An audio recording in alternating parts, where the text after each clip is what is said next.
It's Accounting Bites, your juiced up journal entry jaunt through the latest news in accounting technology with me, Tom Herbert. Thanks for tuning in, and if you'd be kind enough to like, subscribe, or follow this video, depending on your platform of choice, then that would be great. Let's get straight into the news, shall we? So a PwC employee contracted to work in the Dublin office was actually found to have been working over in India for a good couple of months. So the employee in question was called into the office to discuss the outcome of a performance improvement plan, told his manager he couldn't come in as he had a cold, doubled down by accusing his manager of bullying him before some routine scans of his access card data and internet traffic revealed that he'd been working in India for the previous 5 weeks, very much against the PwC remote work policy.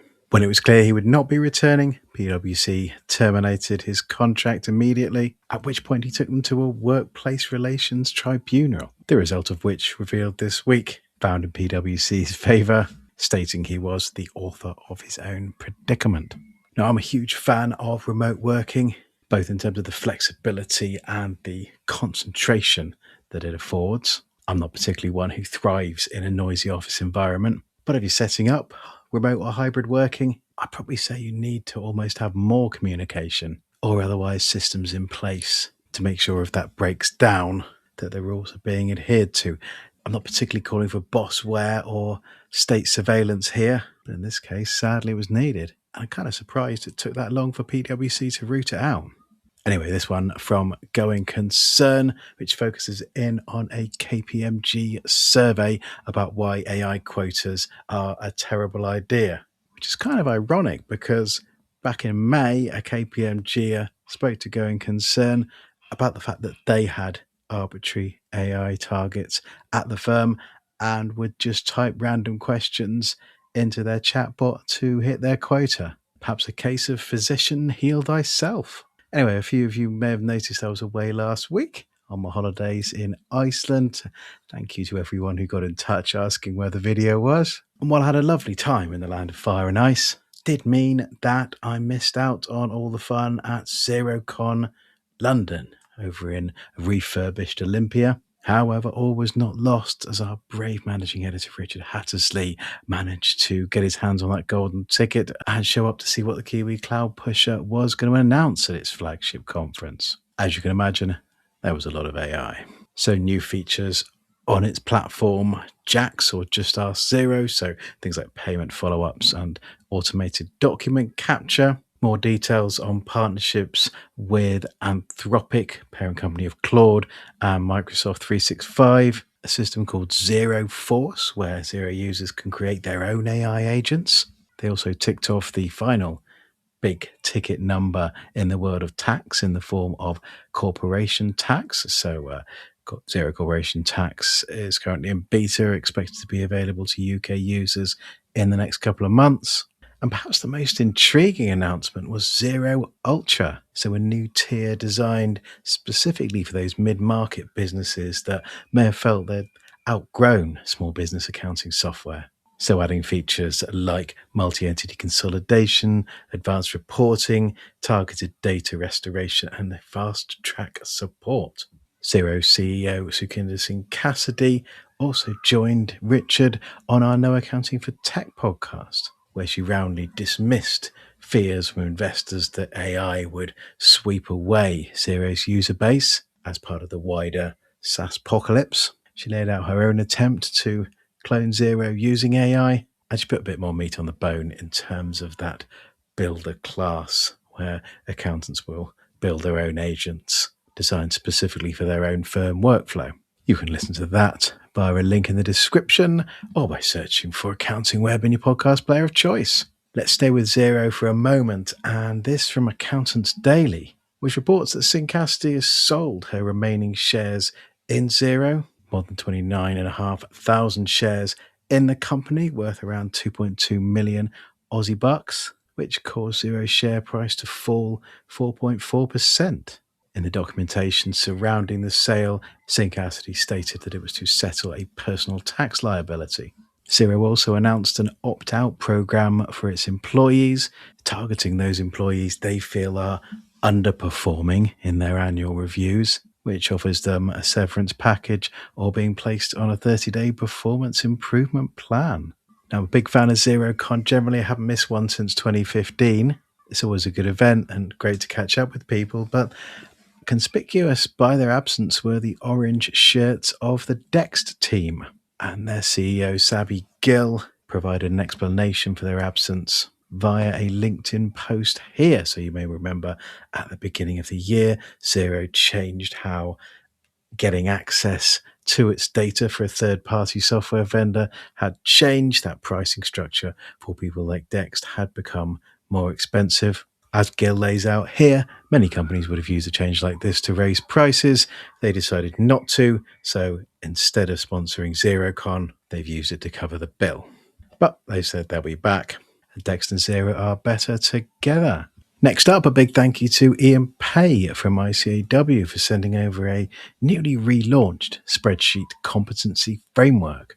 So this is a way to map practitioners' ability and proficiency when using spreadsheets, together with the level of skill, the types of competencies you need to move up that ladder.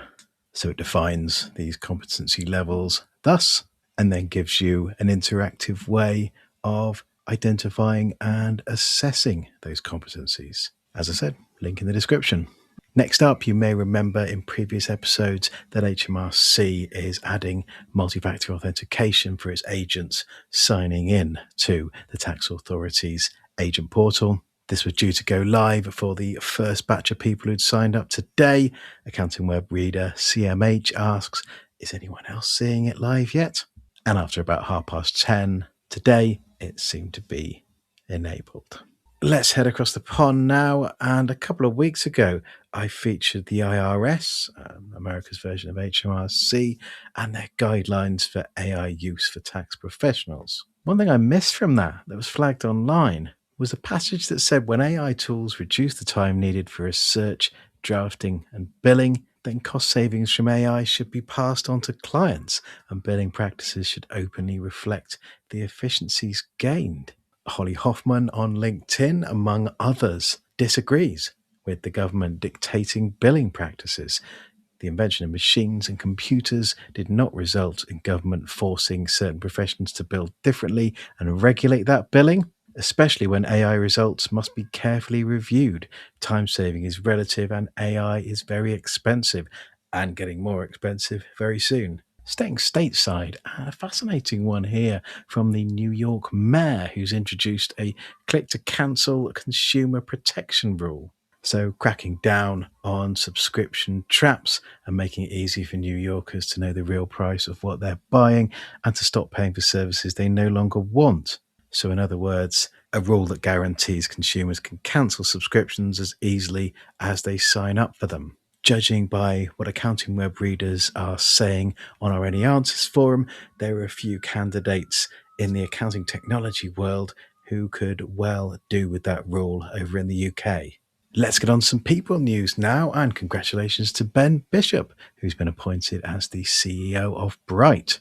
Bishop takes over from Stephen Murdoch, who is moving to the executive chair position. Very best of luck, Ben.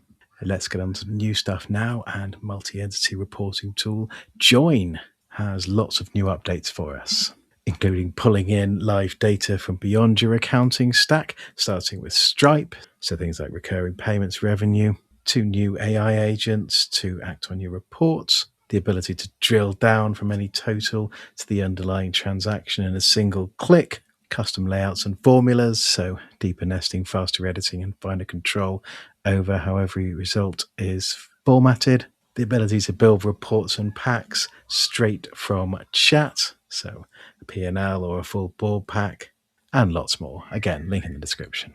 Accounting automation tool Suralink has released a new agentic AI platform and also announced integrations with Microsoft Copilot and Claude. Sage and Go Cardless have announced a pay by bank to small businesses initiative.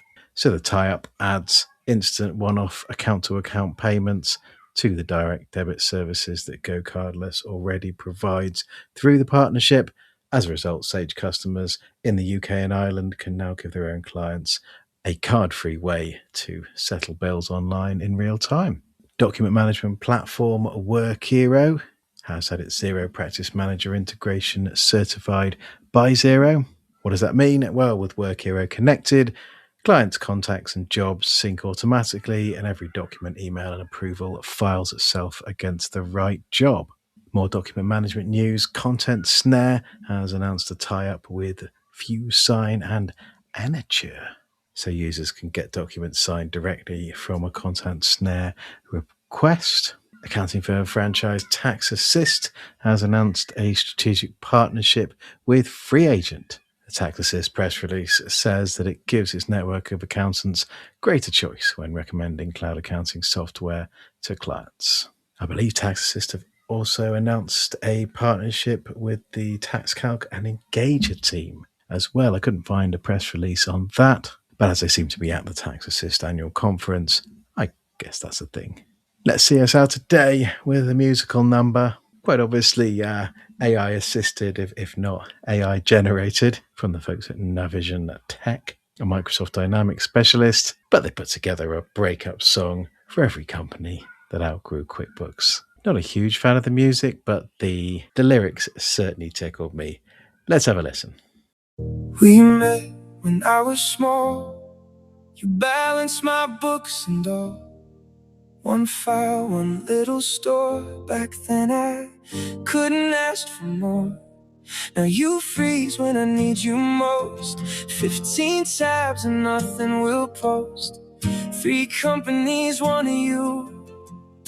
The spreadsheets are seeing us through. We hit the ceiling. Oh, sorry, got caught up in the moment there. That's all I've got time for today. Thank you very much for watching. As always, if you'd be kind enough to like, follow, or subscribe, that would be great. I'll be back next week with another video. Bye for now.